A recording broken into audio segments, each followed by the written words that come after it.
Hello, welcome to the third part of my SecondLife scripting tutorials. Today we're going to look at events. Linden Scripting Language, or LSL for short, which is the language we're using, is an event-driven language, and that means nothing happens in the code until events are triggered or fired up, or fired as I say. Your code will react to certain events as they happen in world, depending on what you write in the code, and then your script will do things when the events are triggered or fired. The most common event that you'll use is the state entry event. Let's pull up this example script we're working on, right-click Edit, Contents tab, double-click on the script. And this is the default state, which is the first state to run. So you'll see the most common event that you'll use is the state entry event, which is this one here. And this is fired when, as you can probably guess, the state is activated.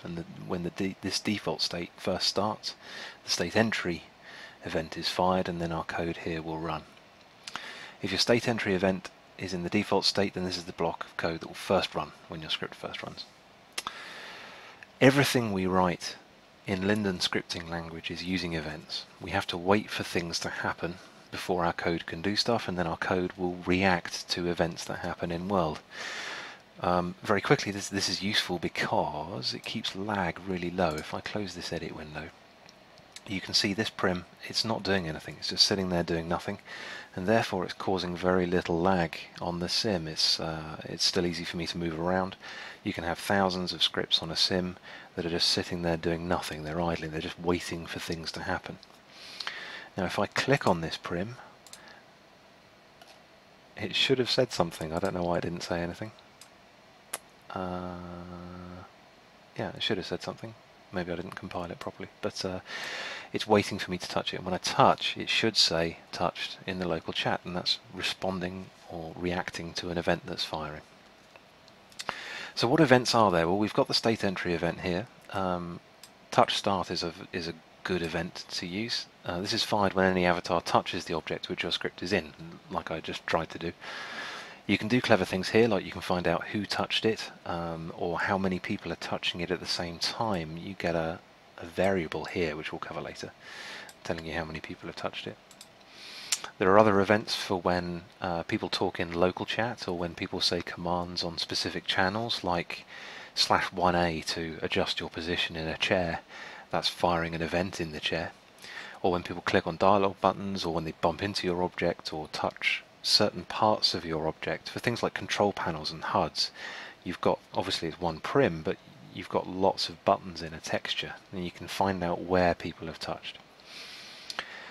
Sometimes your code will ask for something to happen, and you'll need to wait for an event to fire telling you that what you are waiting for has happened. So for example, asking permission to animate an avatar. Chairs do this, although you don't see it. Dance balls are good because you click on a dance ball and then you get a blue dialog popping up saying this would like to animate your avatar, is that okay? The script has to wait for you to click OK or click yes.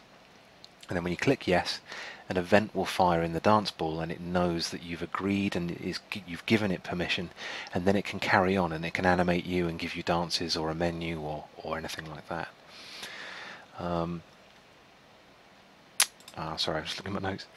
If we went ahead and tried to animate the avatar anyway, without waiting for permission, we'd get a script error. A big red thing will pop up saying you don't have permission to do this, and things would go a bit haywire. So we need to wait for that permission event to fire. We've got to wait for them to click yes, and then we can do the actual animation in a different event block. You can also have timer events. So if you want to pause your script for a few seconds, you can set a timer using a little command or function, and then after a few seconds the timer event will trigger. So if you say wait 10 seconds, then 10 seconds later the timer event will trigger, and then you can put the rest of your code in there. There's a link in the description for a complete list of events you can use. Have a browse. It kind of gives you a clue as to all the interesting stuff your script can react to, and the things your scripts can do. So based on the last video, part 2 we were doing, it looks like I'm kind of accidentally writing a dance ball, so I'm just going to go ahead and go with it. I'm going to use the code we've got so far. Actually, I'm going to add another state. I'm going to use 3 states, and I'll explain this as I go through. We've got the default state which fires first. and I'm happy with this. I want to load animations. That's the first thing I want to do. Once the animations are loaded, then we go into a waiting state. And this is waiting for someone to come along who wants to dance. And I don't want anyone to be able to touch it while it's loading animations. So it's just going to load animations, and then it's going to jump to this block. So as it says, yes, state entry, we're going to wait for people to touch the object. Now when they do, we've got a touch start event with total num. You can ignore that total num bit for now. This is the touch start event that will fire when someone touches our prim, and in there I'm going to ask for permission to animate the avatar. Now once they've given permission, so a blue dialog will pop up saying, can we animate you? And I'll say yes, and then another event will fire, and that event is the runtime permissions event. So runtime permissions, and then it tells us what permissions it's given us, and I'll show you that later on. But this is the event that is fired when someone clicks yes, you can animate me, or sometimes no, you can't animate me. I think it's fired then. So in here we're going to check to make sure permissions were granted to say that we can animate them. And if that is the case, then we're going to go into the state dance. So we're all set up, we're ready to animate the avatar, and then I'm going to have a third state called dance. And in that state entry,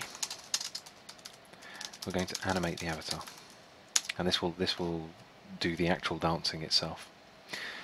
In this dance state, I'd also like a touch event, so touch start integer total num. And inside the touch start event, I want to stop the animation and restart the script so it's ready for someone else. Restarting the script is very easy. I can either do reset script, I think. Yes, or the other way, I can just go to state default. I can just switch straight back to the beginning of the script. Either of these are fine. I won't use both, and I'm going to use the top one, which again we'll cover later on. This is getting a bit more advanced. So we've got the three states. We've got the default state, loading the animations. We've got the waiting state, waiting for someone to come along and wanting to dance. We make sure that they give us permissions when they want to dance, and then we animate them. And then we can stop when they touch the object again. That's pretty much it. The next step really is the two states here. We've got the waiting state, when someone touches to dance, and then when we make them dance, we need to remember who that avatar was, who clicked it in this bit up here, who clicked it, who agreed to the animations. We need to store that, and then later on here we can animate the avatar that we've stored the information of. Now we store information in things called variables, and variables are what we're going to look at in the next video. So thanks for your time, thanks for watching. Please leave any comments or questions below, and please subscribe for more tutorials. Thanks very much.